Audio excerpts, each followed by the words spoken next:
mercy and grace. In the mansions bright and blessed, You prepare for us a place. Canten del amor de Cristo, ensalzada Redentor. Si son tan amables de ponerse en pie para la lectura de la palabra. Mateo capítulo 12, verso 8. Mateo capítulo 12, verso 8. Aleluya. Gloria a Dios. Yo siento la presencia de Dios aún, hermanos. Había un dicho. ¿Cuántos han comido Duvalín? ¿Saben cuáles son los Duvalines? Los que vienen de chocolate y vainilla, de fresa y chocolates. Los de México. ¿Saben cuál es el Duvalín? Había una frase que decía Duvalín: a mi Duvalín no lo cambio por nada. Duvalín. Pues mi Jesús, hermanos, es mejor que el Duvalín. A Él no lo cambio por nada. Jesús es mejor que mi Duvalín.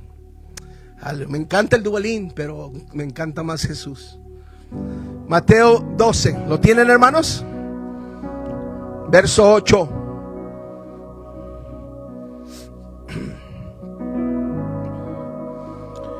Jesús dice en el verso 8: porque el Hijo del Hombre es Señor del sábado. Verso 9. Pasando de allí, Jesús entró en la sinagoga de ellos.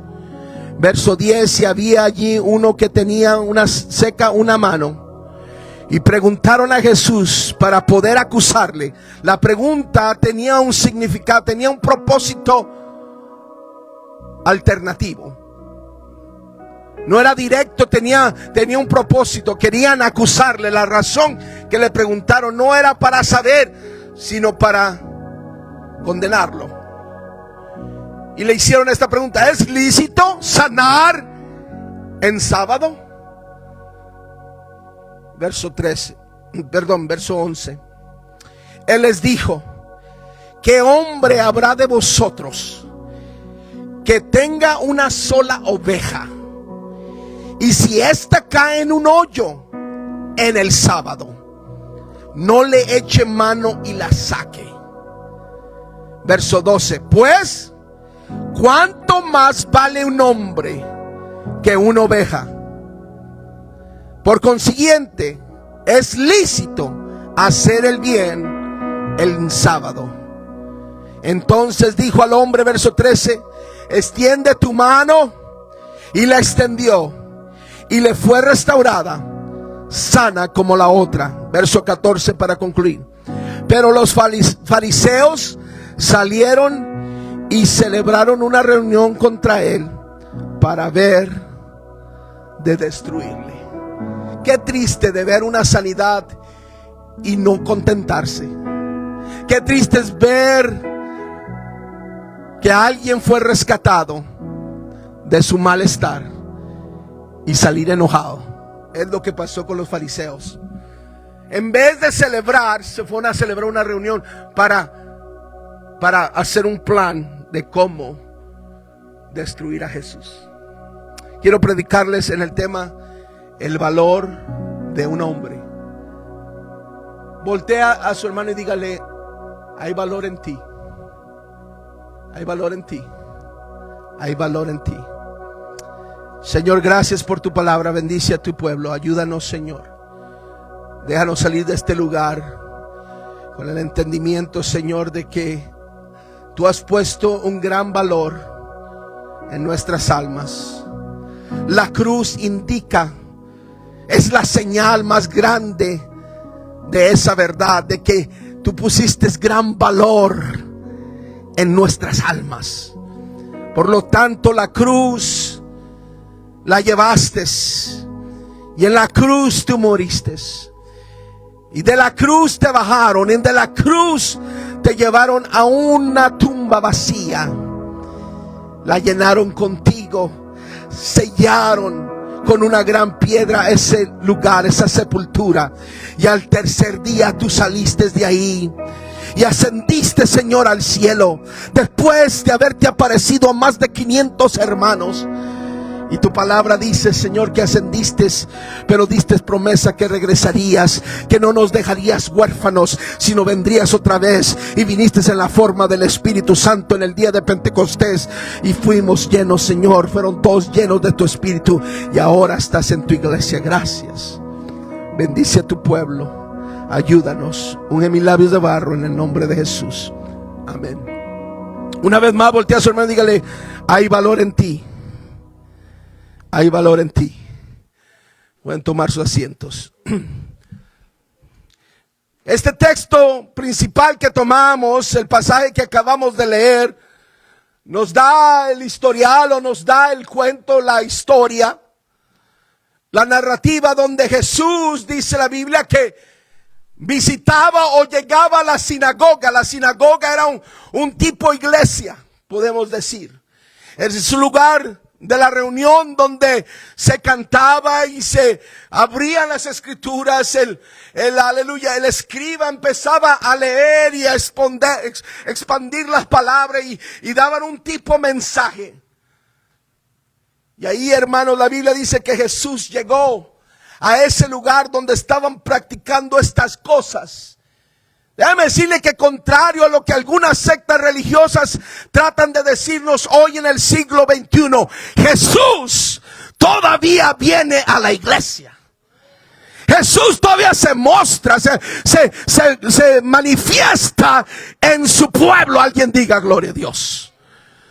Él todavía viene a iglesia, incluso Él está aquí en esta tarde, en esta gloriosa tarde, hermano, con nosotros. Él está aquí donde están 2 o 3 congregados en su nombre. Ahí está Él en medio de ellos, dice su palabra.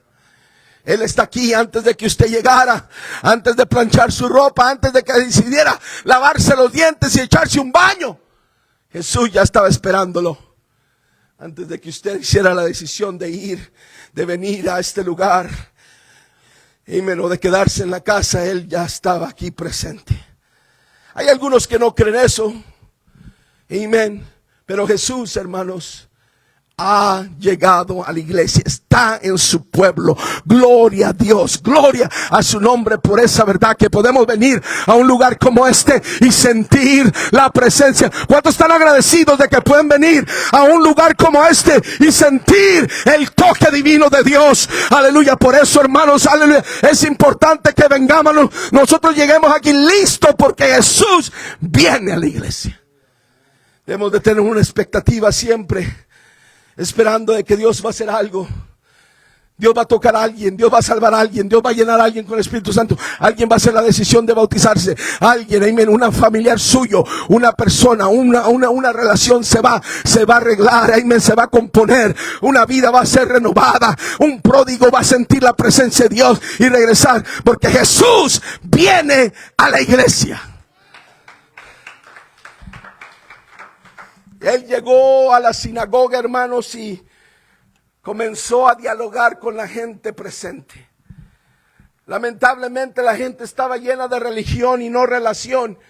Y cuando usted tiene más religión que relación, usted llega a tener conflicto con lo que Jesús hace en la iglesia. Alguien diga gloria a Dios.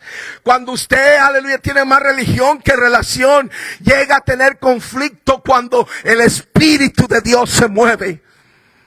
Empieza a cuestionar, empieza, aleluya, a poner, amén, a puntos de interrogación donde debe haber una exclamación. En vez de decir gracias, Señor, que tocaste, haces la pregunta: ¿por qué lo tocaste? En vez de glorificar a Dios, Señor, gracias por la sanidad, tú empiezas a cuestionar, ¿por qué lo sanaste? ¿Por qué hiciste de tal manera? Y Jesús llega a la iglesia y comienza a dialogar, con esa gente religiosa. Llegó él a la iglesia, a la sinagoga, y empezó a tener un conflicto con gente que no estaba preocupada en el mover de la presencia de Dios. Estaban más interesados en su religión. Sí, hermanos, hay veces que Jesús viene y el problema no es el pecador, porque Jesús salva al pecador. Si esa persona se arrepiente y busca a Dios, Dios lo toca, Dios lo bendice, Dios lo perdona, Dios lo trae al arrepentimiento y al bautismo. Amén. En veces el problema no es el pecador, es la iglesia. Oh, voy a predicar con usted o sin usted. El problema en veces somos nosotros, porque nos convertimos en gente religiosa y nos extraviamos de la visión o el propósito de Dios. Estamos aquí no, hermanos, para llenar el espacio. Estamos aquí no para agarrar brownie points, puntitos de chocolate. No estamos aquí, aleluya, para agarrar, aleluya, amén, un bonus, amén. Estamos aquí, hay un propósito. No podemos llegar a ser gente religiosa y extraviarnos de la visión y el propósito de Dios. El propósito de Dios es almas. La meta de Jesús es de salvar a alguien en nuestro servicio. Cada vez que nos reunimos, el propósito de Dios es de traer a alguien a su presencia, es de traer a un pecador a reconocer su necesidad de Dios. Es lo que sucede, hermanos. Nos extraviamos de la visión y el propósito de Dios. Me acuerdo de otra historia bíblica, otra narrativa, y se encuentra en el capítulo 10 de los libros de los Hechos. En esa historia encontramos a dos hombres, uno llamado Cornelio y el otro llamado Simón Pedro. Y es ahí donde usted se da cuenta de la importancia de estar entonados, de estar encajados con el propósito de Dios. Porque cuando no estamos encajados con la presencia y el amor de Jesucristo, perdemos, extraviamos el propósito y la visión que debemos de tener. Le pasó a los mejores discípulos del Señor, le pasó a las mejores personas en el libro de los Hechos, el cual era Pedro. Déjame decirte, hermanos, que Dios tiene una gente preparada que está esperando que usted se ponga las pilas. Oh, gloria a Dios. Esto se lo voy a predicar en inglés también, no se preocupe, no nomás es para usted. Está esperando, Dios está esperando que algunos de nosotros hagamos la decisión una vez por todas. Voy a servir a Dios, y al servir a Dios hay un propósito. Tengo que ir y buscar al perdido. Well, lo que pasa es que estamos acostumbrados a venir a la iglesia, escuchar un sermoncito, ahí que nos dé unas cosquillitas, ahí que el pastor nos rasque la espalda un poquito ahí. Y luego nos vamos bien contentos, hermano. Aleluya. El propósito de la iglesia es de salvar al perdido. Usted estaba ahí en un momento. Usted se encontraba en esa, y alguien le predicó el evangelio. Alguien oró por usted. Alguien ayunó por usted. Alguien lo buscó. Alguien lo trajo a la iglesia. Alguien le llamó después del culto. Alguien hizo la diferencia. Y Dios tiene una gente preparada que está esperando que la iglesia se ponga las pilas. Y yo creo con todo mi corazón que hay gente allá afuera que Dios está preparando sus corazones. Amén. Pero cuando nosotros estamos fuera de tono,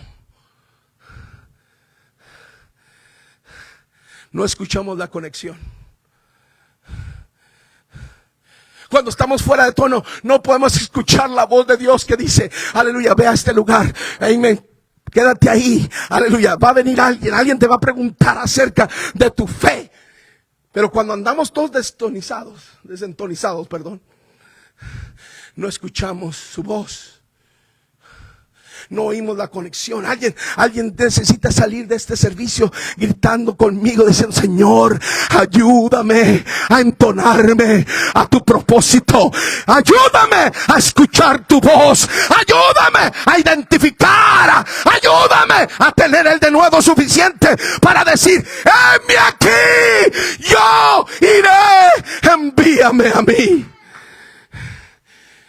Alguien necesita escuchar, amén, salir de este lugar diciendo: yo iré a la casa de Cornelio, yo iré, aleluya, y le voy a hablar del bautismo necesario. Yo iré, yo dejaré que el Espíritu se mueva en mi vida, porque ellos necesitan lo que yo tengo.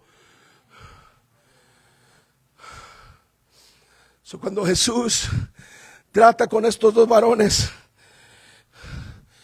el que no tiene el Espíritu Santo, escúcheme, hermano, escuche. El que no tiene el Espíritu Santo escucha la voz de Dios. Hay algunos de nosotros que respingamos a eso. ¿Cómo que es posible? Tienen que tener el Espíritu Santo. Pero Cornelio no lo tenía y escuchó la voz de Dios. Y el que lo tiene no quería. El que tenía el Espíritu Santo, ¿sabe qué hizo? Aleluya. La Biblia dice que había un lienzo, había una sábana que bajaba con todo tipo de cuadrúpedo, de animal cuadrúpedo, animal de cuatro patas que eran inmundos para el judío. Y bajó.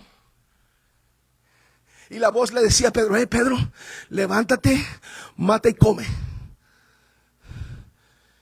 Y Pedro dijo: no.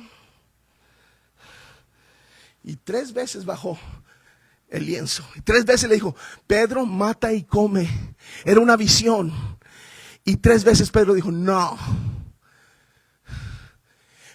Pero Dios le habla a uno que no tiene el Espíritu Santo y le dice: manda a cierta casa donde estará Simón, está orando en el techo, manda a tus siervos a llamarle. Y el hombre que no tiene el Espíritu Santo dice amén. Y el que no tiene dice no. Oh, gloria a Dios. Se toma más, hermanos, de hablar en lenguas para ser obediente. Oh, están callados. Se toma más que un evento, aleluya, que una experiencia. Eso es necesario. Tenemos que experimentar la manera que vamos a recibir el Espíritu, de la misma manera que todos los demás lo recibieron. Pero no para ahí, no para la jornada, hermanos. Ahí no termina la carrera. Y tenemos que tomar lo que hemos recibido, el Espíritu Santo, y desarrollar un oído para la voz de Dios, para cuando Él nos diga ve, usted dirá: yo iré. ¿Dónde está Cornelio? ¿Dónde está su casa? ¿Dónde está su familia? Ahí estaré. Imagínense, hermanos, el pecador escucha y el salvo no. Qué contradicción. Estamos fuera de tono y no escuchamos la voz. La Biblia dice que Cornelio tenía un gran valor, que Jesús mandó a llamarle a un predicador 3 veces, porque a él le importaba Cornelio. Déjeme regresar al mensaje. En el pasaje bíblico que acabamos de leer, Jesús usa la circunstancia para demostrar su interés por la humanidad, por la persona que estaba doliendo en ese momento. Y no solamente por mostrar su interés por la humanidad, sino también por los problemas y las condiciones de esta humanidad. Jesús usa esta situación para convencer tanto a la gente religiosa, así como a la gente que no tiene ninguna idea acerca de lo que es servir a Dios, al Dios viviente, para convencerlos de que Él se preocupa y ama a la raza humana. Y al llegar a la iglesia, estaban ahí los religiosos y empezó a tener una conversación con ellos, como lo mencioné, y le preguntaron esta pregunta. Porque ahí estaba el hombre con la mano seca. Le dijeron: ¿es lícito? ¿Será legal sanar en el día de reposo? Jesús, ¿nos puedes responder a esta pregunta directamente? ¿Será lícito de que alguien fuese salvo en el día donde debemos de estar descansando?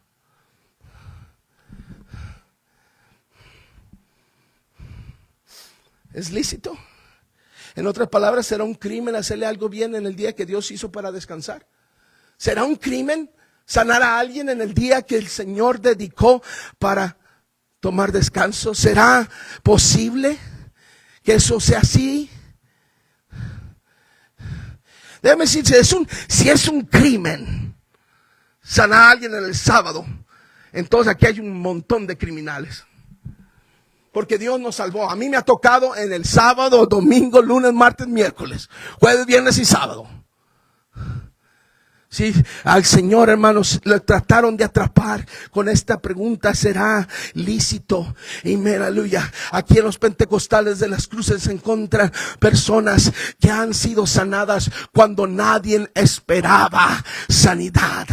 Cuando todo parecía que era imposible, Jesús llegó y nos salvó y nos rescató y nos liberó y nos ungió. No solamente en un domingo o un sábado, sino un lunes, martes, miércoles, jueves o viernes. Él vino y con Él, aleluya, con Él vino con su poder y nos liberó. Y según los fariseos de aquel tiempo, para ellos era ilegal sanar en el día del reposo. Jesús dijo, le preguntaron: ¿es lícito? ¿Estás dispuesto, Señor, a decir que es una violación de la ley al sanar a alguien? Jesús, con la respuesta que Él les da, está tratando de hacer a los religiosos entender que no es acerca del día. El día no fue hecho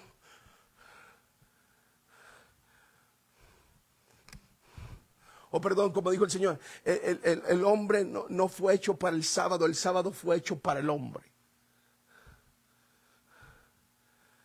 En otras palabras, amén, es más importante el hombre que el día festivo.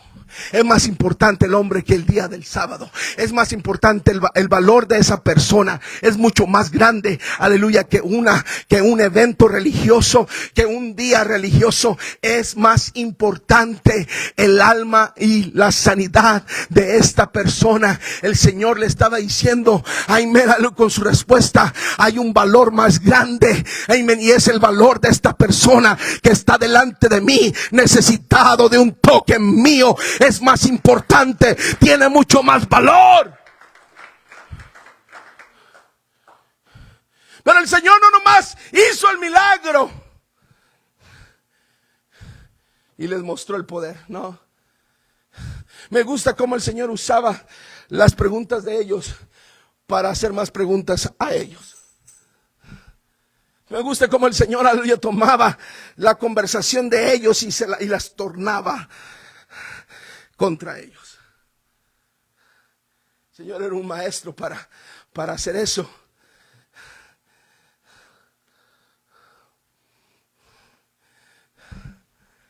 El Señor le contesta con una pregunta. La historia nos deja saber, hermanos, que cuando le hicieron esa pregunta, el Señor les da la historia y les dice: ¿cuál de ustedes, teniendo solamente una oveja, si cae en un hoyo, no la rescatas porque es el día sábado? Sí, usted tiene que entender por qué usó ovejas. Sí, el judío, hermanos, el judío era uno de los oficios más grandes para el judío, el ser pastor. Eran pastores de rebaños, pastores de ovejas. Así como las chivas que usted tiene ahí, hermano, allá. Pero estas eran ovejas, las ovejas son un poquito más dóciles. Yo sé que hay chivas en la iglesia también, pero ese es otro tema. Pero sí, para el judío, las ovejas tenían gran valor. No nomás era un animal. No nomás era ahí un gato. Bueno, para mi esposa el gato tiene valor, pero para mí no. Los perros de la familia. Sí, para el judío la oveja era de gran valor, y el Señor torna la situación, le dice: ¿cuál de ustedes, teniendo una oveja, solamente, no necesitas tener muchas, una sola, si cae en hoyo en el día del sábado, no la rescatan. Y la pregunta que hizo los asombró, los anonadó. ¿Cómo? Espérate, estamos hablando de sanidad. Vamos a hablar de sanidad. En otras palabras, el Señor los trajo a este lugar a que entendieran. Ustedes están dispuestos a quebrar el sábado por un animal.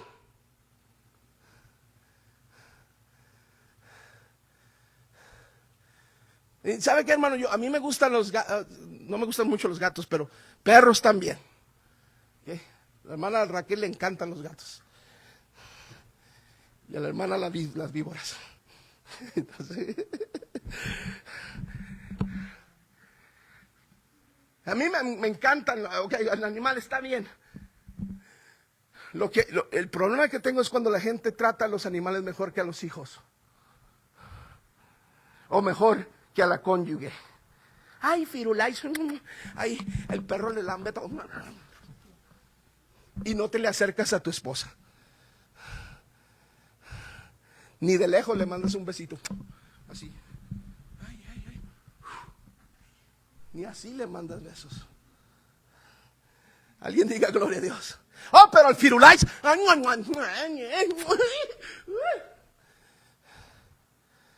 Te lambe todo.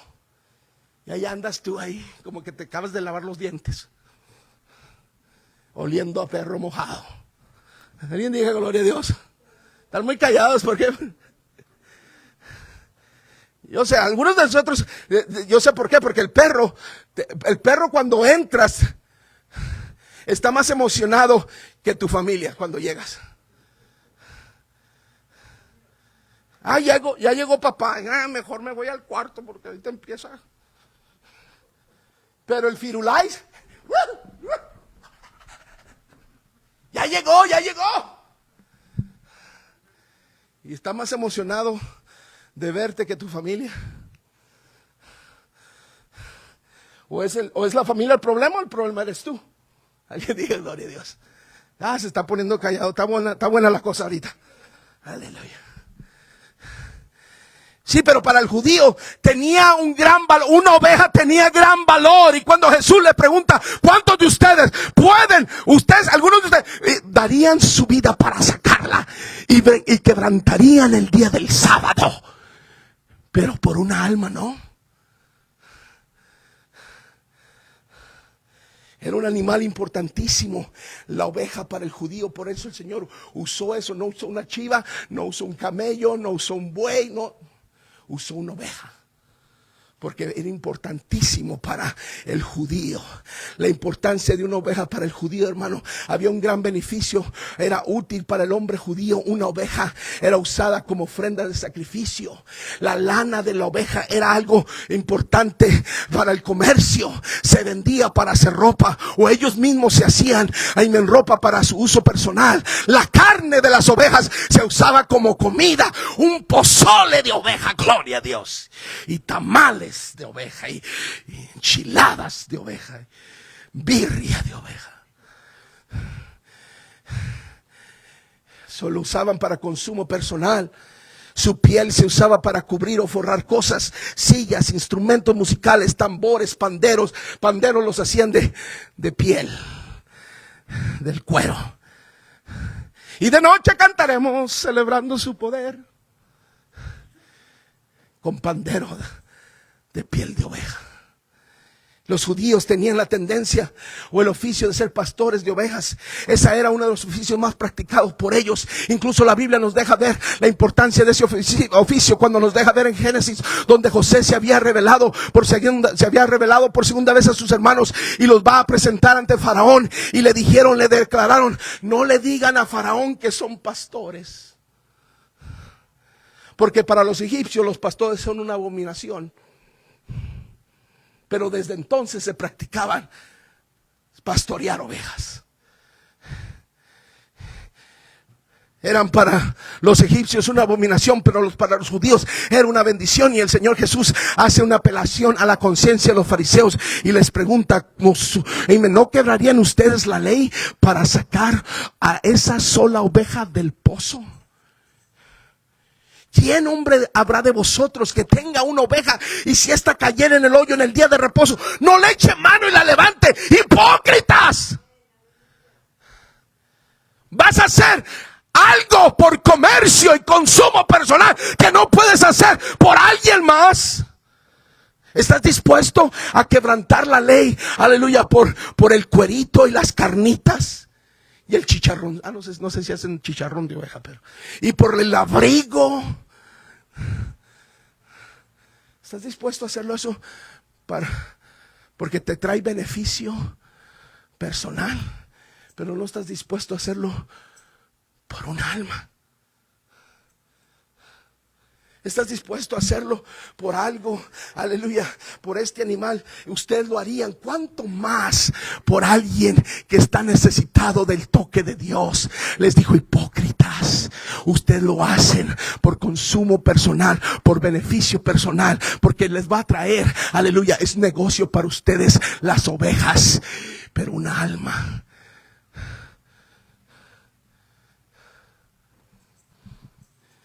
¿No serías capaz de levantar tu sacrificio? ¿No eres capaz de levantar tu lana, la producción monetaria en tu vida? ¿No estás dispuesto para levantar tu lamb chop del hoyo? ¿No estás dispuesto a sacar de ahí las albóndigas de borrego? ¿No estás dispuesto en el día de reposo de sacar la barbacoa de ahí del hoyo donde está? ¿Lo dejarías en un hoyo? ¿Lo dejarías que se perdiera ahí? ¿Lo dejarías que ahí muriera?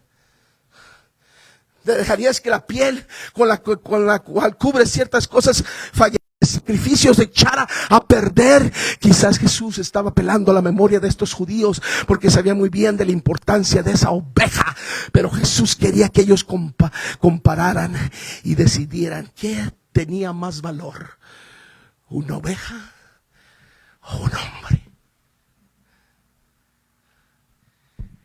Ahorita termino ya, hermanos, pero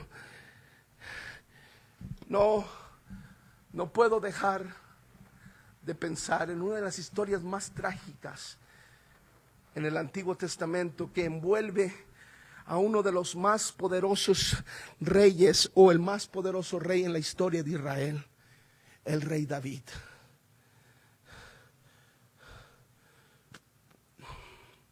El rey David, hermanos, la historia nos dice que David era un joven pastorcillo que entendió el valor de la oveja, pero también entendió el valor de un alma. ¿Qué tanto valor le puso David a una oveja? Y por eso los judíos quizás estaban tan... Si David lo hizo por ello, nosotros también. David, hermanos, nos muestra que él valoró a una oveja más que su propia vida. Arriesgó su vida, puso su vida en peligro. En 1 Samuel 17:35, del 34 al 35 dice de que David respondió a Saúl, dijo: tu siervo era pastor de las ovejas de su padre, y cuando venía un león o un oso y tomaba algún cordero de la manada, salía yo tras él y lo hería y lo libraba de su boca, y se levantaba contra mí, yo le echaba mano de la quijada y lo hería y lo mataba. Fuese león, fuese oso, tu siervo lo mataba, no importa que era oso, tigre. Y David pone valor, dice: yo lo hice por una oveja, la valoricé tanto que estaba dispuesto a perder mi propia vida. Así se valorizaban las ovejas en Israel. David lo demuestra. Y los judíos todavía tienen esa mentalidad. La sacaríamos, claro que sí, pero se les olvidó que hay más valor en una persona que en una oveja. So podemos ver la importancia que los hebreos ponían de rescatar una oveja del pozo o salvar una oveja de la posibilidad de muerte. David dijo: a mí me importan las ovejas. Cuando me encontraba con el peligro de perder mi propia vida y cuando estaba por perder una oveja de mi rebaño, yo no me quedaba sentado, yo peleaba por ella. Yo luchaba, corría, salía, hería, liberaba, echaba de mano con Blake, rompía quijadas, no importando lo que fuese. León, tigre, oso, ratón, ¿no? ¿Por qué David, hermano? ¿Por qué? Porque David valorizaba esa oveja, ese sacrificio, esa nutrición, esa cobertura, esas finanzas, aleluya, esa piel. David le había puesto bastante importancia y está bien. Hay cosas que tenemos que pelear por ellas, hay cosas que tienen valor, pero cuando viene, hermanos, a compararla en el valor de una alma o en el valor de una relación o en el valor de tus hijos o en el valor de tu cónyuge, no hay nada que se pueda comparar. Alguien diga gloria a Dios. Si Dios le ayudó a David, le otorgó las fuerzas y la habilidad de salvar una oveja, lo bendijo para rescatar un animal importante en la economía hebrea. Cuanto más Dios, hermanos, nos va a bendecir y nos va a ayudar y nos va a dar la habilidad cuando valorizamos al hombre más que un animal. Cuanto más Dios nos va a ayudar para rescatar a alguien de las meras quijadas del infierno. Si usted dice: Señor, unge mi vida, toca mi vida, dame más de ti, dame más sabiduría. Cuando ponemos su misión como la prioridad máxima en la iglesia, entonces Dios pelea por nosotros, hermanos. Y David se preocupó por una oveja. Estuvo dispuesto a dar su vida para rescatarla. Pero eso no fue todo, hermano. La escritura que acabamos de leer nos revela que David puso esas palabras al oído de Saúl. La razón porque David vio la opresión de los filisteos y oyó el reto del gigante Goliat y se dio cuenta que los filisteos estaban a punto de tomar a los hebreos como esclavos, y a ese peligro David respondió, dice: yo iré. No nomás y valorizo ovejas, valorizo a hombres. Valorizo a mi nación, valorizo a mis hermanos, valorizo a mi padre, valorizo a mis guerreros, valorizo a los soldados que están peleando contra mí. Amen, todos ellos tienen valor. Nadie quiere ir, yo voy. Y él se pone ahí en pie enfrente de Goliat, y sabemos la historia. La Biblia dice que fue al arroyo y tomó 5 piedras lisas y las puso en el saco pastoril y se fue corriendo a enfrentar a Goliat. Y el resto es historia, hermanos, porque sacó la lanza y empezó, aleluya, a girarla y le pegó al gigante en la mera frente. Cayó Goliat. David corrió, agarró la misma espada del enemigo y le cortó la cabeza al gigante y salió de ahí, hermanos, con la mano del gigante, con la cabeza del gigante en una mano y con la espada del gigante en la otra. Y cuando regresaron, salieron las mujeres gritando y dijeron: David, amén, Saúl mató a sus 1000 y David a sus 10,000. Y todo el pueblo se dio cuenta que a David le importaba la iglesia, le importaba los hermanos, le importaba, valorizaba al ejército, valorizaba a su rey, valorizaba a sus hermanos, valorizaba sus relaciones.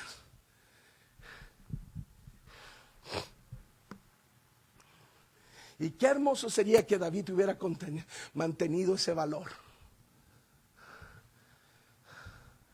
Qué bonito hubiera sido que David continuara valorizando eso. Ya estoy por terminar. Ay, la tripa está demandando.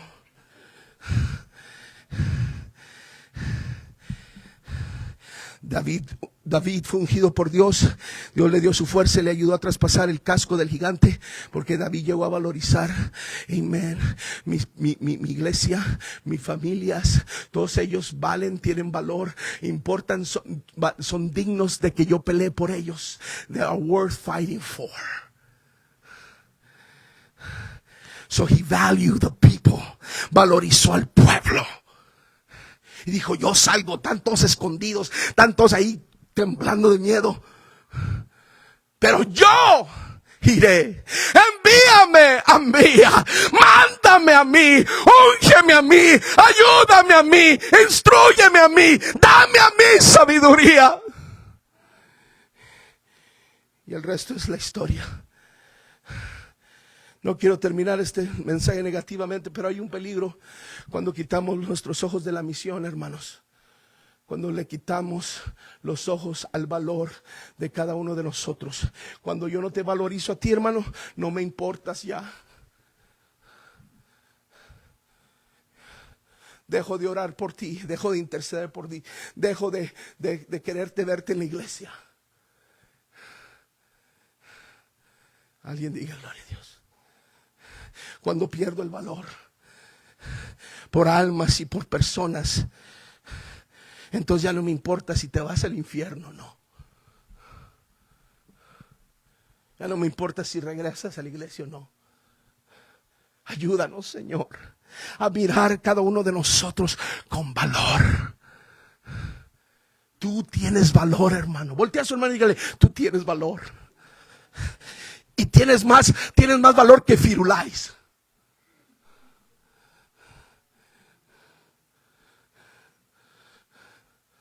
Tienes más valor que Tom and Jerry.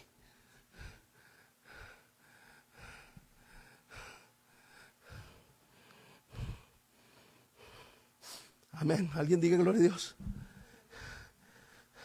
Si David en su temprana edad se preocupó por salvar el pellejo de Israel, ahora como rey, la Biblia dice que en el tiempo que salen los reyes a la guerra. Escuche lo que dice David. En el tiempo que salen los reyes a la guerra. En otras palabras, todos sabían que había un tiempo donde el rey no se quedaba en casa, salía a pelear. ¿Sabe por qué? Ahí no eran, en ese tiempo no eran reyes ahí pues ve tú. El rey andaba en batalla, hermano. El rey se envainaba, se agarraba un escudo, agarraba un casco, agarraba la espada, se subía en caballo y vámonos. El rey no andaba ahí mandando a todos, ve tú a pelear, hombre. Yo soy el rey, pues a mí me tienen que cuidar. Yo soy Incluso algunos de sus siervos le dijeron, ¿cómo es posible que el rey, que la luz de Israel vaya? Le llamaban la luz de Israel a David. ¿Cómo es posible que vamos a protegerte mejor? No, tú eres el líder, tú no sales a la batalla, manda a aquellos allá.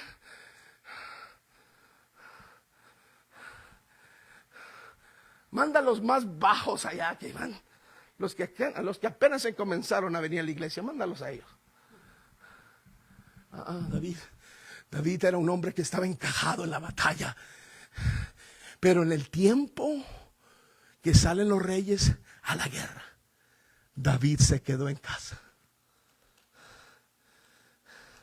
¿Sabe por qué? Ya no valorizaba. Ahora es rey. Sus valores cambian.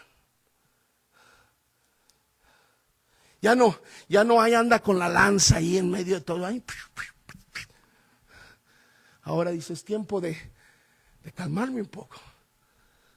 Y en el tiempo que salen los reyes, se queda en la casa y desvaloriza la importancia de encajarse en guerra por su hermano, por su pueblo, por su nación, por su familia, por su esposa, por sus hijos. Y cuando usted desvaloriza eso, le quita el valor. ¿Sabe lo que termina? Termina mirando cosas que no debe, sintiendo cosas que no debe. Y es lo que pasó con David. La Biblia dice que se subió a la terraza de su casa. Y porque no había valor, allá andaban los otros allá, todos sangriados y con flechas y todos muriéndose. Y David acá descansando. Y miró a Batseba, de la iglesia, a Batseba bañándose. Déjame decirte, hermano, cuando quitamos nuestros ojos de la misión, vamos a tener que ponerlos en algo. No escuchó. ¿Sabe por qué nos hemos metido con problemas, con pecado nosotros? No es porque el diablo es bien diablo. Es porque nosotros desvalorizamos el venir a la iglesia. Desvalorizamos el mensaje de la palabra. Desvalorizamos a nuestras familias. Le quitamos el valor. Ya no nos importa nuestros hijos. Y terminas mirando cosas que no debes, sintiendo cosas que no debes, haciendo cosas que no debes. Y David miró a esa mujer hermosa, la Biblia dice, guapísima, desnuda, bañándose. Y David, su corazón que estaba desconectado con la misión y la visión y el propósito de Dios, ahora encaja un propósito diferente. Se llena de concupiscencia y su misión cambia. Ahora la misión de David es tener a esa mujer pase lo que pase. No importa lo que pase, ella va a ser mía. Y manipuló, la trajo, se acostó con ella, la mandó a la casa, quedó embarazada. Y no termina la historia ahí. Si David puso su valor en algo más. Porque cuando no valorizas el llamado de Dios en tu vida, algo va a llenar ese vacío. Algo va a llenar. Y el pecado viene, hermanos, y llena el vacío que debe estar ocupado con el propósito y la visión de Jesucristo. En veces cuando caemos en pecado, no es porque el diablo es muy diablo, es porque has movido tus ojos. Es porque ya no te importa la iglesia como antes. Es porque ya no te importa tu matrimonio, ya no te importa tus hijos. Estás dispuesto a entregarlo todo por ese momento de lujuria.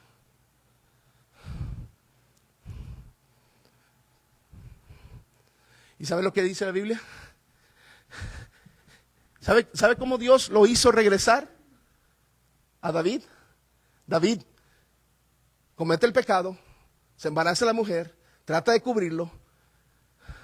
Dice, traigan al esposo, el esposo viene, lo embriaga. El hombre anda ya en la guerra y lo trae de la guerra. Lo desencaja del propósito de Dios y lo trae a la guerra y dice, amén, yo quiero que cambies tu propósito.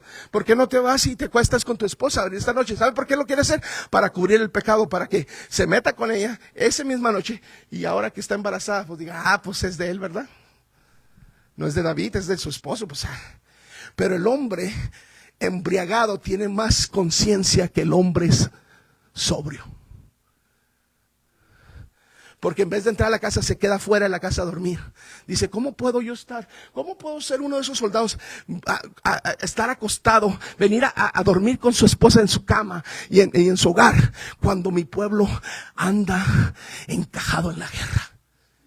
Eso es lo que David debería haber dicho de principio. ¿Cómo es posible que yo me quede aquí? Yo debería estar allá encajado en la guerra. Y el hombre, ya quiero terminar, pero no puedo. El hombre, hermanos, lo embriaga y de borracho todavía rehúsa, no voy a ir. No le da ganas de ir a acostarse en su cama con su esposa, se queda afuera. Y David dice, no lo voy a poder hacer. La única solución es de matarlo. Y escribe la nota y se la manda a Joab. Y le dice a Joab, cuando esté la guerra en su apogeo, en lo más caliente, y estén ustedes peleando, haz que todas las tropas se retrocedan y dejen a Urías solo. Y allá andaba el hombre peleando. Y de repente no hay nadie. Porque Joab, él mismo llevó la nota. Era un hombre tan justo, hermanos, tan de tanto valor para el reino, que ni él mismo, llevando su propia nota que dice, pónganme a mí enfrente, no abre la tarjeta, no abre la carta, se la lleva al capitán. Lleva su propia sentencia de muerte en la mano y no la abre porque es un hombre que está comprometido al propósito, está entregado al propósito, tiene una visión y la visión es de vamos a pelear por el reino, porque valorizo a mi soldado, valorizo a mi rey, valorizo a mi nación. Y fue, y la Biblia dice que fue y lo mataron, lo atravesaron con flechas y murió solo, abandonado. Y David Dice, he acabado. Me zafé. Nadie va a descubrir mi secreto. Está sellado por siempre. Hasta que el profeta Natán viene. ¿Y sabe qué usa el profeta Natán para darle? Dice, había un jornalero que solamente tenía una oveja. Era lo único, y la amaba y la cuidaba y la alimentaba. Y había otro hombre que tenía miles de ovejas. Pero este hombre que tenía miles de ovejas le quitó la ovejita al otro hombre. Y David está mirando la historia y dice, man, yo valorizo ovejas. Y se enoja. Y David dice, ¡ah! ¿Quién es ese varón? Porque ahorita va a morir. ¿Quién es ese varón? Porque qué injusticia de quitarle una oveja a un hombre que nomás tenía una oveja, teniendo miles de ellas. ¿Cómo es posible que este hombre desvalorice? Está enojado, está enrabiado. Y Natán le dice, eres tú. Tú le quitaste la oveja a Urías. Tú lo mataste, tú teniendo concubinas y teniendo, aleluya, todo a tu disposición, amén, hacerlo legalmente como antes se hacía. Tú tenías todo eso a tu disposición y fuiste y le robaste a la ovejita a Urías. Eres tú, David. Y David, Dios usa a Natán para hacer regresar a David a valorizar al hombre.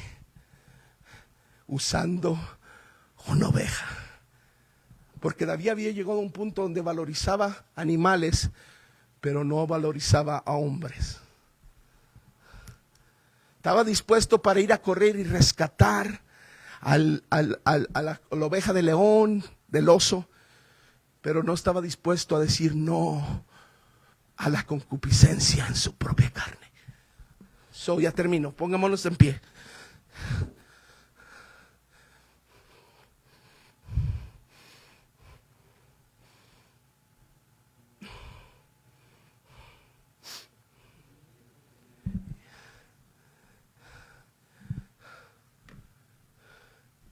Cuando David escucha la palabra, eres tú, su corazón es compungido. Y en ese momento pide perdón y dice, Señor, perdóname que valoricé otras cosas más que a este hombre. Tomé su esposa y tomé, aleluya, quité su vida. Manipulé todo para yo ser satisfecho. Perdóname, Señor, ten piedad de mí. Y lo escribe en el Salmo 51. Déjeme leerle ahí, aleluya, y termino con esto, hermanos. En el Salmo 51 vemos el corazón de este pastor de ovejas, de este rey que se había convertido en una pieza, en una cosa, una pieza tan importante en el reino de Dios, pero dejó que algo más quitara sus ojos de la misión y de la pasión de amar a personas, y se encajó en pensar solamente en sí mismo, en su orgullo, en su concupiscencia, en sus propios valores. Pero en el Salmo 51 vemos el corazón de David. Cuando él, aleluya, es cuando Betsabé, hermanos, aleluya, cuando viene y trata el profeta con esta situación, amen, con Betsabé, Natán, aleluya, cuando le habla de esa manera, David responde y dice, ten piedad de mí, oh Dios, conforme a tu misericordia, conforme a la multitud de tus piedades, borra mis delitos, lávame, aleluya, a fondo de mi maldad y límpiame de mi pecado, porque yo reconozco mis delitos y mi pecado está siempre delante de mí. Contra ti solo he pecado y he hecho lo que es malo delante de tus ojos. Así que eres justo cuando sentencias e irreprochable culpable cuando juzgas. Mira que en maldad he sido formado, y en pecado me concibió mi madre. Pero tú amas la verdad en lo íntimo, y en lo secreto me has hecho comprender sabiduría. Purifícame con hisopo y seré limpio. Lávame y quedaré más blanco que la nieve. Hazme oír gozo y alegría, y se recrearán los huesos que has abatido. Oculta tu rostro de mis pecados y borra todas mis maldades. Crea en mí, oh Dios, un corazón limpio, y renueva un espíritu recto dentro de mí. No me eches de delante de ti, y no retires o no quites de mí tu Santo Espíritu. Devuélveme el gozo de tu salvación y el espíritu de nobleza. Amén. Afiánzame. Entonces enseñaré a los transgresores sus caminos, y los pecadores se convertirán a ti. David regresó a valorizar el alma, el hombre.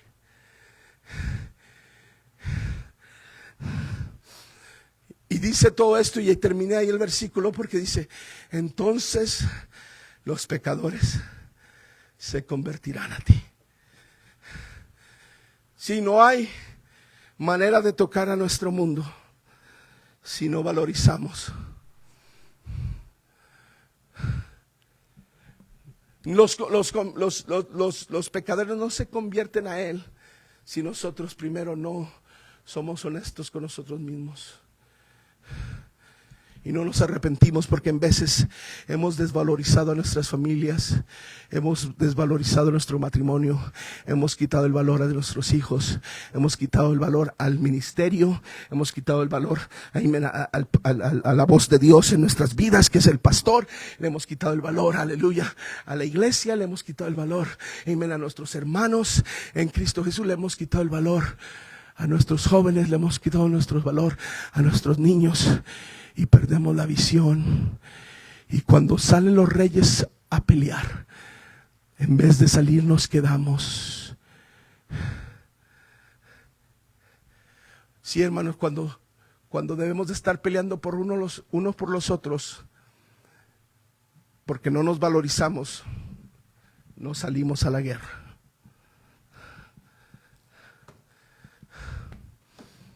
No le voy a llamar a este altar. Incluso no vamos ni a cantar. Pero sí vamos a orar antes de irnos.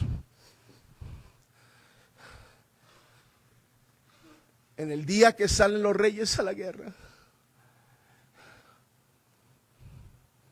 David se quedó. Yo les sugiero, hermanos, a cada uno de nosotros que encontremos un lugar de oración aquí ahorita, o cuando vayamos a la casa en su tiempo de oración personal. Encuentre un lugar donde usted le pida al Señor: Señor, déjame mirar como tú miras, déjame sentir como tú sientes, déjame amar como tú amas. Porque es menester de que yo pelee, no solamente por mí. Necesito pelear por mi hermano, por mi familia, por mi hogar, por mi matrimonio, por mi iglesia, por los jóvenes, por los niños, por las parejas de esta iglesia. No me dejes quedarme en casa cuando debo estar encajado en la guerra. No permitas que yo esté ocioso en otro lugar cuando debo estar pensando en cómo pelear por mi iglesia. Porque voy a terminar viendo a Betsabé. Voy a terminar satisfaciendo a esta carne. Voy a terminar encajado con algo que nunca pensé que me pudiera pasar. Amén.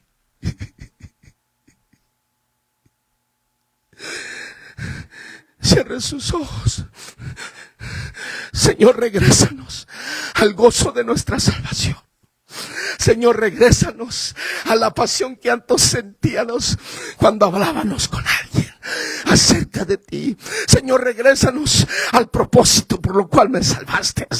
Señor, regrésame, aleluya, a esa pasión que me llevaba a mis rodillas a orar por alguien. Señor, regrésanos a esa pasión que nos hacía buscar tu presencia en cualquier lugar. No nos importaba dónde estábamos, orábamos, levantábamos manos santas y buscábamos tu presencia. Llévanos a ese lugar, Señor,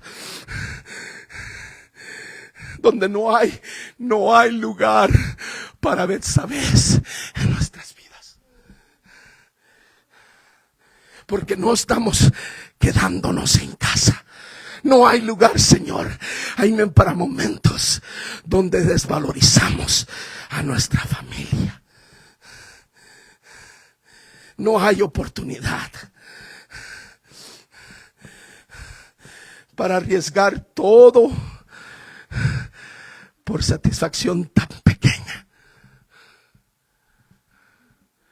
Cierra sus ojos y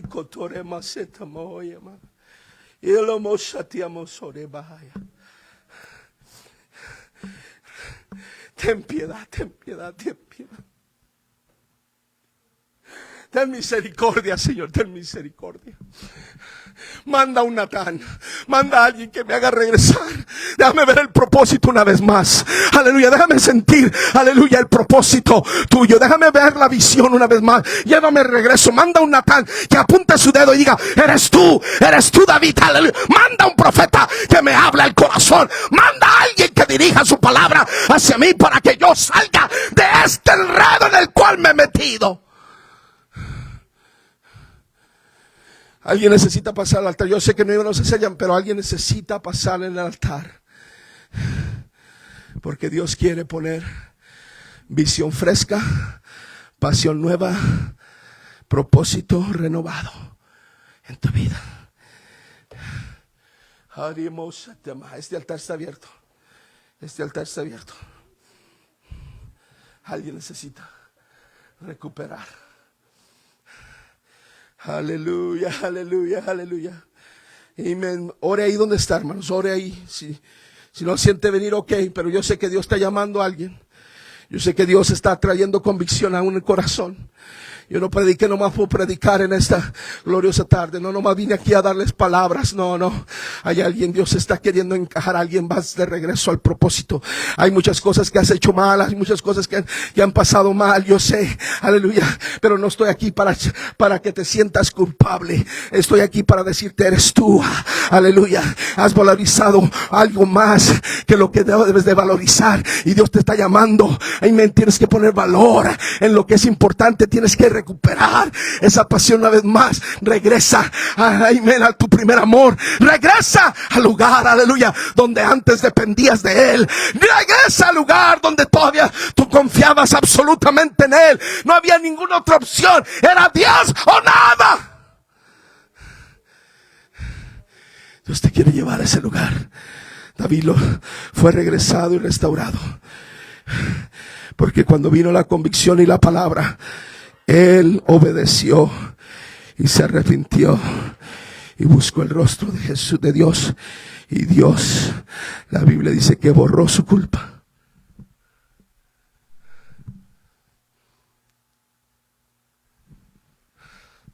¿Sabe que Dios no lo puso en 10 pasos para recuperarse?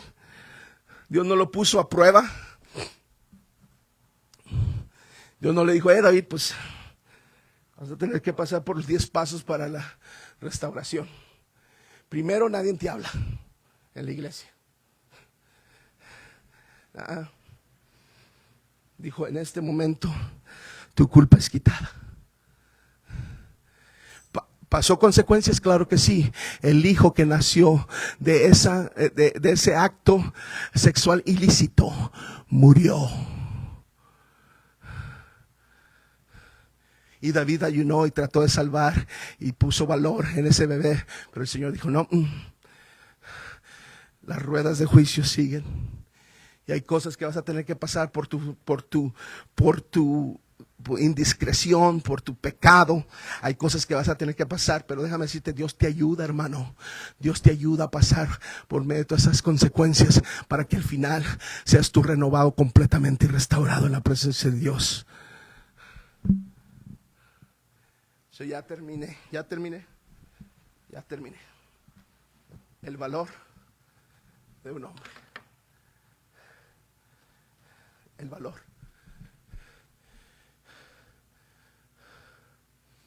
¿Valoriza usted esta iglesia? ¿Valoriza el ministerio? ¿Valoriza a su hermano? ¿Valoriza a sus hijos? ¿Valoriza su matrimonio? ¿Valoriza a la persona enseguida de usted?